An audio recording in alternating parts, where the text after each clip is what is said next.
tá?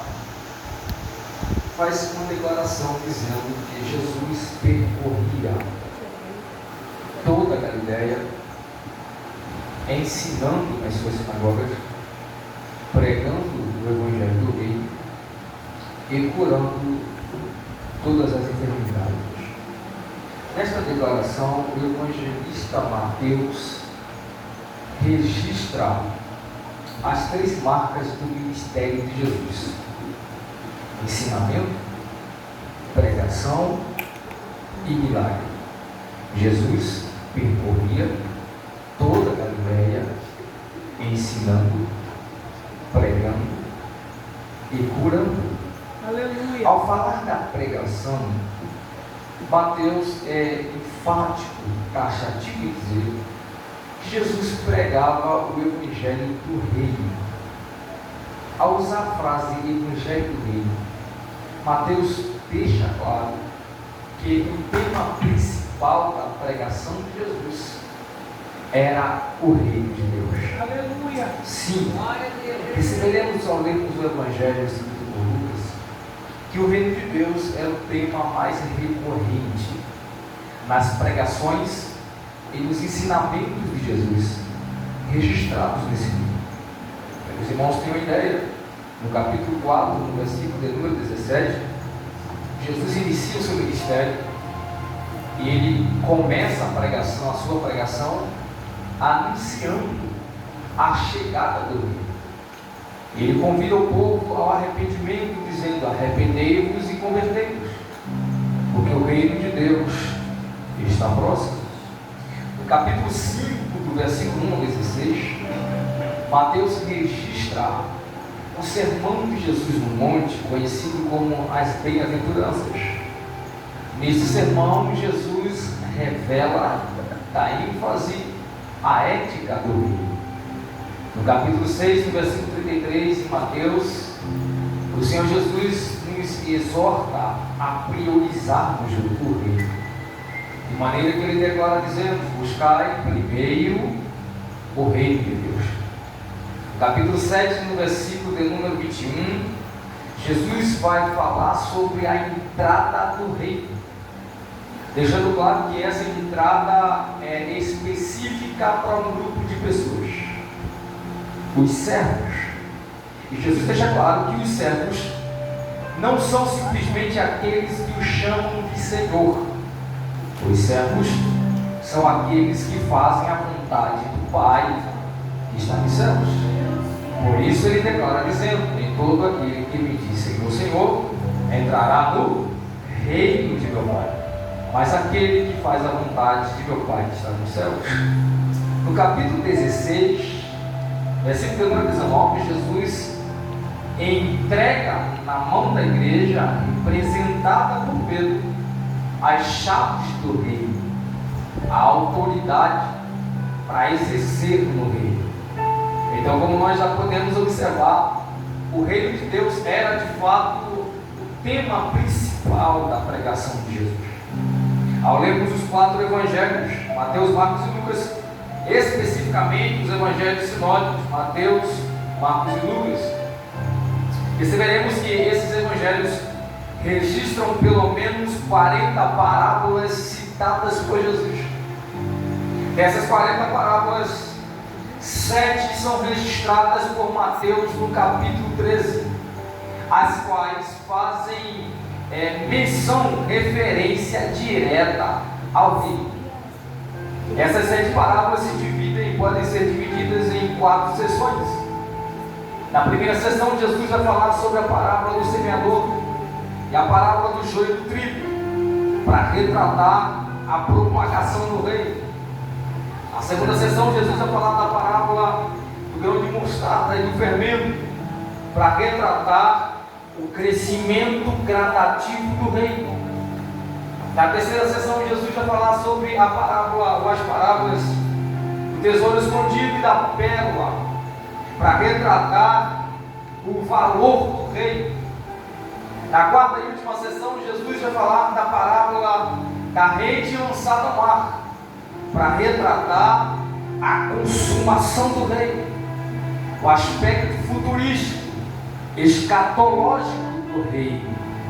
Sim, o Novo Testamento utiliza a palavra grega basileia, que aparece cerca de 144 vezes, para designar reino. E esta palavra é usada, ela transmite a ideia de reinado, domínio, governo, influência. Aqui nós entendemos que quando o Novo Testamento fala do reino, ele não está falando de um lugar, ele não está falando de um espaço geográfico, ele não está falando de um endereço físico. O reino de Deus não é os céus, embora o reino de Deus seja dos céus. O reino de Deus não é a igreja, embora a igreja faça parte do reino. O reino de Deus, no aspecto neotestamentário, é o reinado de Deus, é o domínio de Deus, é o governo de Deus. No capítulo 17, no versículo 20 do Evangelho escrito por Lucas, Jesus é questionado por um grupo de fariseus que perguntam sobre quando haveria de vir o reino. E Jesus declara dizendo que o reino de Deus não vem com aparência externa ou exterior. A palavra grega que Lucas utiliza para exterior é parateresis, que significa aparato observável. Então o que Jesus na verdade está apontando é para duas realidades, duas perspectivas do reino: a perspectiva do presente e a perspectiva do futuro. O reino de Deus no futuro será um reino visível, será um reino que estará diante dos nossos olhos, enquanto que o reino de Deus no presente é um reino invisível. Então Jesus fala do reino que virá e do reino que já veio. É o mesmo reino, mas em perspectivas diferentes. Na perspectiva invisível, visível, ele ainda virá.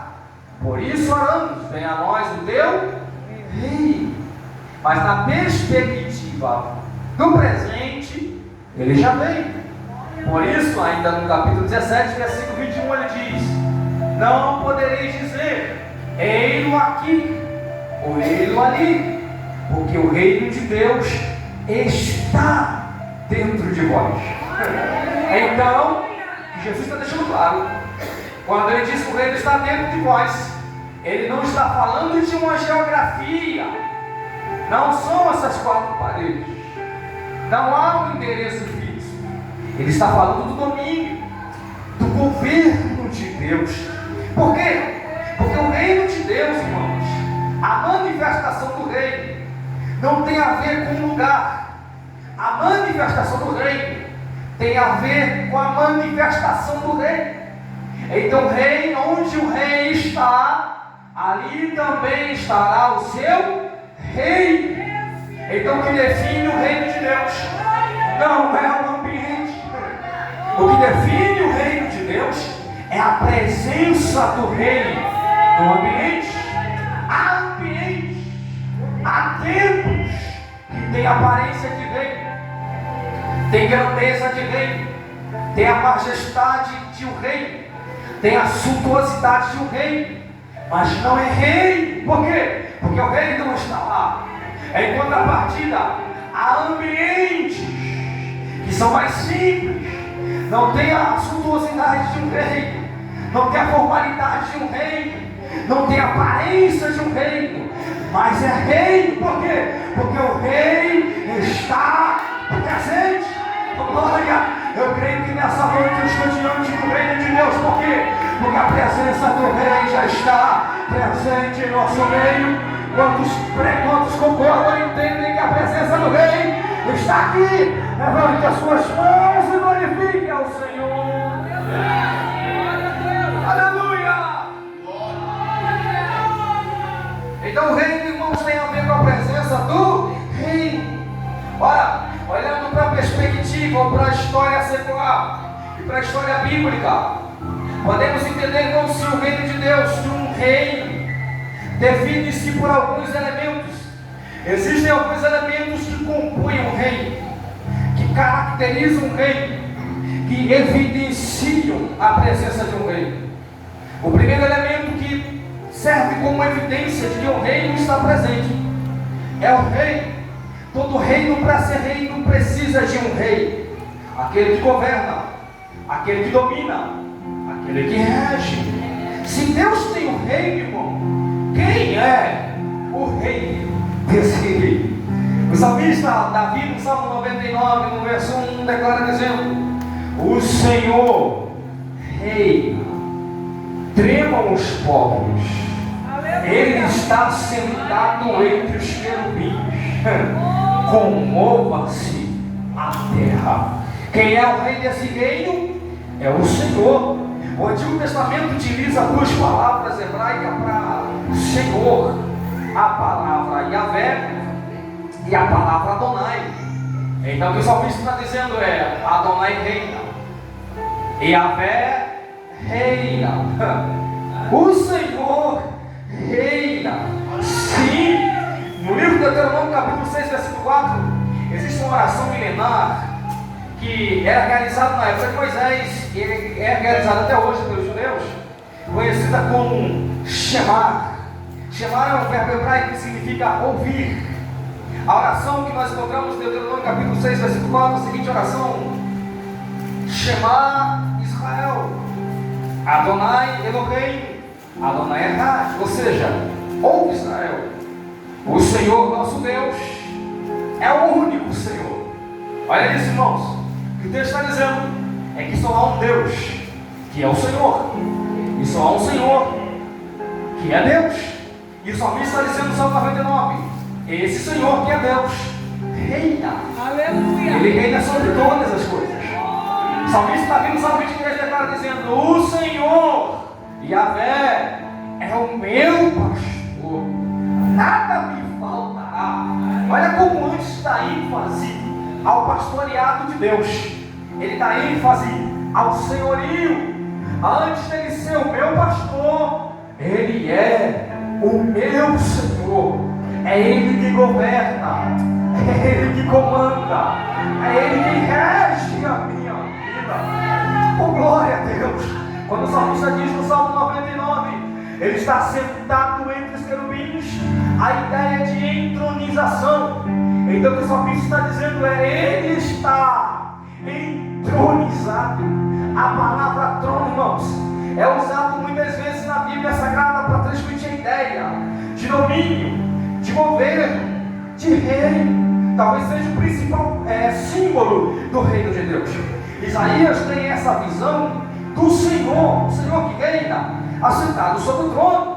Ele declara no capítulo 6 do seu livro dizendo: no ano em que morreu o rei Uzias, eu vi o Senhor assentado em um alto e sublime trono. Olha isso, irmãos, como Isaías caracteriza, apresenta dois adjetivos do trono de Deus. Primeiro, ele diz: o trono é alto.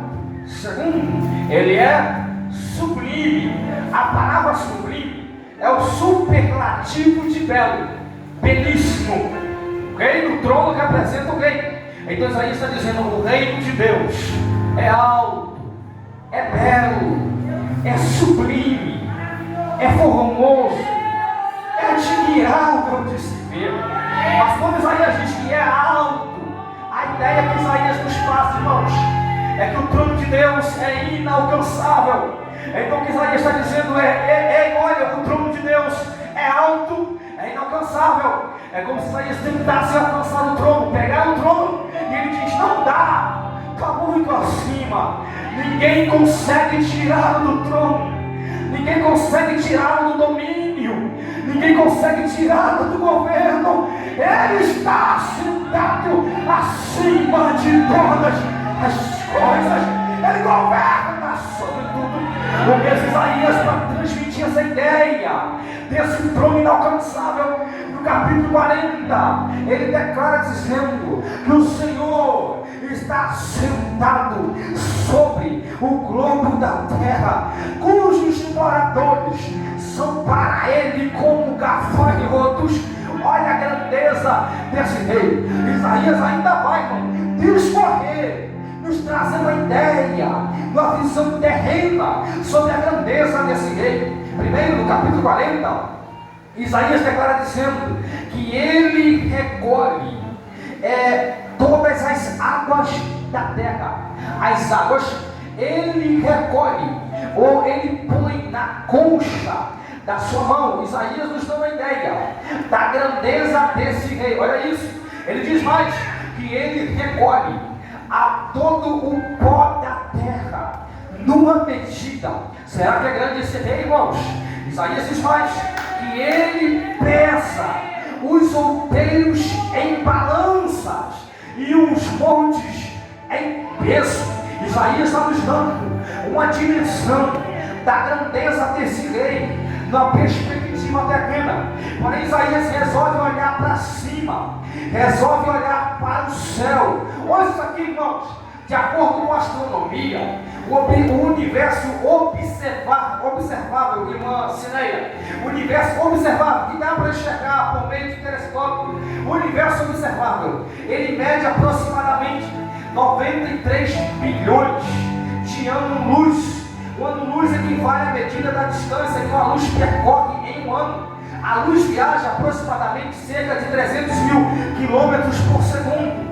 Isso significa dizer que se nós viajássemos na velocidade da luz, nós levaríamos cerca de 93 bilhões de anos para viajarmos de uma a outra extremidade do universo. A Isaías, aleluia, ignorando todo esse fato, ele escreve no capítulo 40 dizendo: sabe esse céu aí que é gigante, que leva aproximadamente 93 bilhões de anos-luz para viajar de uma a outra extremidade? Ele, o Senhor, que está sentado em um alto e sublime trono, ele mede os céus a palmos. O que Isaías está dizendo é que o universo cabe na palma de sua mão. Ei, irmão, imagina o tamanho do teu problema na mão dele. Não é absolutamente nada. O teu problema diante de Deus não é nada. Ei, ele é grande demais. Aleluia. Não há nada que Deus não possa resolver, porque ele é grande demais. Diante do teu problema, quando pode levantar a mão e glorificar esse Deus grandioso.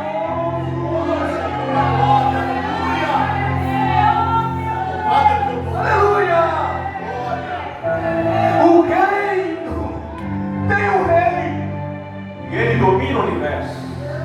Mas existe um segundo elemento que compõe o reino, e esse segundo elemento é o príncipe, o corregente, aquele que reina junto com o rei. Se o rei, irmãos, o rei desse reino, Deus, entenda como um Deus aqui a Trindade, quem é o príncipe desse reino? Isaías responde no capítulo 9, no versículo 6 de seu livro, dizendo: eis que um menino nos nasceu. Porque um menino nos nasceu, um filho se nos deu, e o principado está sobre os seus ombros. E ele tem nome. Qual é o nome dele, Isaías? Ele será chamado de Maravilhoso, Conselheiro, Deus Forte, Pai da Eternidade. O que mais, Isaías? Príncipe da Paz. Estou sentindo a presença desse príncipe aqui, irmão. Quem sente? Levanta a sua mão. Capítulo 14 do Evangelho escrito por João, versículo de número 27. Esse príncipe chega diante dos discípulos e diz: deixo-vos a minha paz vos dou, e não vos la dou como o mundo dá. Não, por quê? Porque a paz do mundo é uma paz condicionada, é uma paz independente da condição. Se tem dinheiro, tem paz. Se tem saúde, tem paz. Se tem alimento na despensa, tem paz. mas a paz que eu vos dou é uma paz incondicional, é uma paz que não depende de dinheiro, é uma paz que não depende de saúde, é uma paz que não depende da prosperidade, a paz que eu tenho para vocês, meu Deus, não depende de nada dessa terra, vai além. Se não tem dinheiro, tem paz, mesmo se a doença chegar, tem paz, se volta a comida, tem paz. Irmão, receba a paz de Deus nessa noite. O príncipe da paz está aqui nessa noite para dizer: eu tenho paz para a tua alma. Você nessa noite vai dormir em paz. Receba nessa noite a paz que vem do alto.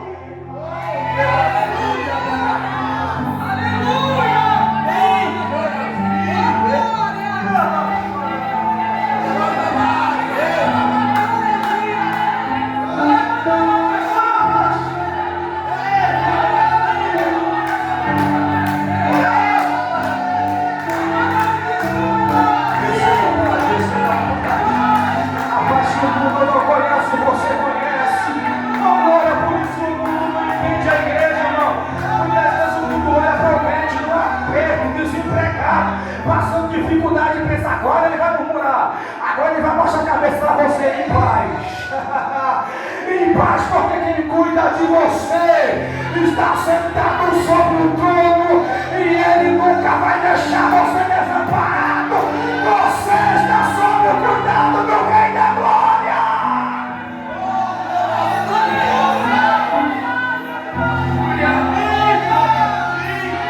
Eu sinto Deus nessa casa, irmão. Se você puder, levante a sua mão bem aí ao alto. Receba a graça de Deus essa noite. Receba a graça para glorificar, para profetizar. Sim, irmão, receba força, energia, receba ânimo. Tem paz de Deus para o seu coração. Acalma a sua alma. O príncipe que comanda a sua vida tem paz para você.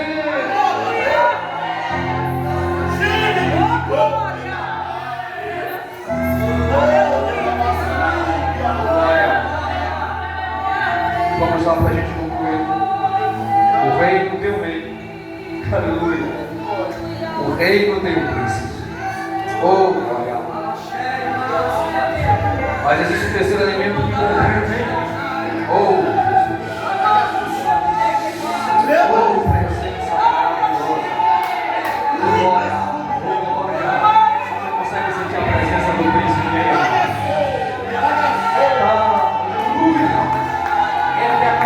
Sangue na cruz para garantir a paz da sua vida. Aleluia!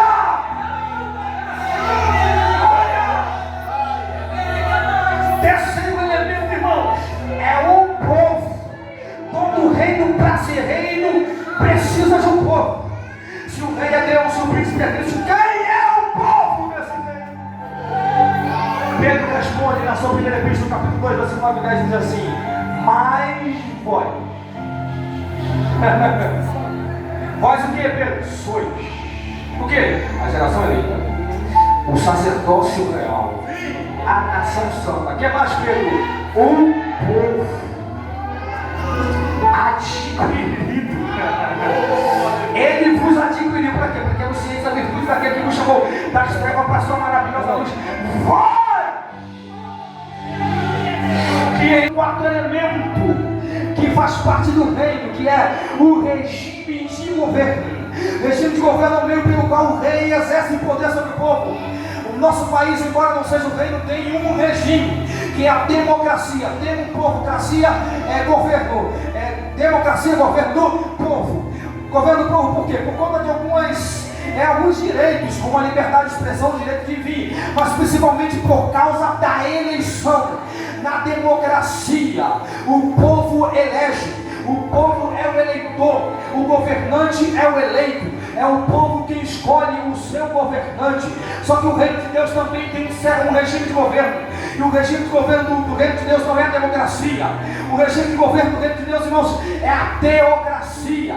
Governo de Deus, qual é a diferença? Entre algumas, enquanto que na democracia, a eleição, o eleitor é o povo e o eleito é o governante. Na teocracia é o contrário, irmão. O governante é que é o eleitor e o povo é que é o eleito. Ou seja, na democracia é o povo que escolhe o seu governante, mas na teocracia é o governante que escolhe o povo. É por isso que Jesus disse: não vos escolhestes vós a mim, mas eu vos escolhi a vós e tem mais. Eu vos nomeei, eu vos dei nome, para ter vários e deis fruto. Oh, glória, aleluia. E quando que começou, irmão, essa eleição? Quando foi? Paulo revela na Epístola aos Efésios, no capítulo 1, no versículo 3, ele diz que Deus, o Pai de nosso Senhor e Salvador Jesus Cristo, nos elegeu. Quando Paulo, antes da fundação do mundo, antes do mundo ser criado, Deus já tinha escolhido você, irmão. Eita glória! Deus te escolheu antes mesmo de criar o mundo. Isso é melhor do que chave, irmão. Isso é melhor do que carro novo. Deus nos escolheu antes da fundação do mundo. Quantos são gratos a Deus? Aleluia! Quantos são gratos a Deus por ter sido escolhido? E não é por mérito, é pela graça. Ninguém merecia, e mesmo assim Ele te escolheu e te amou. Quantos são gratos a Deus por isso? Obrigado. Eleitos, povo santo do Senhor. Vamos concluir, irmãos, em 3 minutos. Quarto, quinto e último elemento: rei, príncipe, povo, regime de governo. Quinto, porta-voz. Todo reino, para ser reino, precisa de um porta-voz. No Antigo Testamento, dentro do reinado de Deus em Israel, havia 2 porta-vozes: o profeta e o sacerdote. O profeta era o porta-voz do rei, o sacerdote era o porta-voz do povo. O profeta ouvia o rei, que é Deus. Aqui estou falando na perspectiva espiritual, não o rei humano, o rei divino. Na verdade, antes mesmo da monarquia, especialmente antes da monarquia. O profeta sempre existiu, mesmo depois da monarquia. Mas o profeta, ele era o porta-voz do rei, isto é, do rei Deus. Ele ouvia Deus e falava com o povo. O sacerdote ouvia o povo e falava com Deus. Porta-voz do povo, porta-voz do rei. Na nova aliança, não existe mais esses dois, não em termos de ofício, como porta-vozes de Deus. Embora nós sejamos porta-voz de Deus na pregação do Evangelho, mas nessa função do rei, o porta-voz é uma pessoa só. Nós lemos aqui o nome dele: o Espírito Santo. Ele exerce essas 2 funções. Ele é porta-voz do rei, ele é porta-voz do povo. Ele é porta-voz do rei por quê?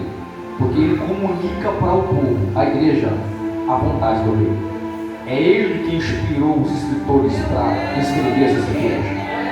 É ele quem usa o pregador, quem usa o pastor. É o Espírito. Jesus confirma isso no capítulo 14, versículos 26, dizendo: mas aquele Consolador, o Espírito Santo do Pai, enviará em meu nome, e esse vos ensinará todas as coisas. Ele vos fará lembrar de tudo quanto vos tenho dito. Então ele é o porta-voz, ele quem fala conosco, quem nos ensina. Uma igreja onde o Espírito Santo não tem voz, Jesus já está no lado de fora há muito tempo. É por isso que em Apocalipse capítulo 2 e 3 ele usa a seguinte frase: quem tem ouvidos para ouvir, ouça o quê? O Espírito diz às igrejas, porque ele é porta-voz dele. Concluindo, ele também é um porta-voz do povo. É ele quem leva ao rei a necessidade do povo. E Paulo confirma isso na Epístola aos Romanos capítulo 8, versículo 6, dizendo: mas o mesmo Espírito intercede por nós.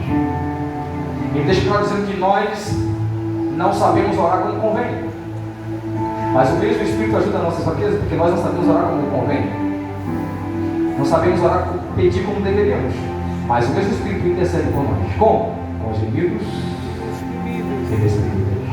Escuta, irmão, você não parou, você não desistiu, você não retrocedeu. Não é porque você é bom, é porque o porta-voz do povo, o seu porta-voz, você tem um representante legal diante do rei, que é o Espírito Santo. Enquanto você fala: Senhor, eu quero parar, eu quero desistir, está difícil, tem um porta-voz gemendo. intercedendo. Sabe por que mesmo não sabendo orar, suas orações são atendidas? Porque o porta-voz está intercedendo em seu favor. Aleluia! Eu venho aqui nessa noite dizer: o Espírito Santo continua cuidando de você, da sua casa, da sua família. Ah, irmão, o Consolador, o amigo Espírito Santo, traz bálsamo para a sua alma. Essa noite, seja curado pelo Espírito, seja agraciado pelo Espírito, seja consolado pelo Espírito, receba força do Espírito, receba a graça do Espírito, receba a alegria do Espírito. O Espírito Santo ainda está no meio da igreja. Receba nessa noite o abraço, a presença do Espírito, em nome de Jesus.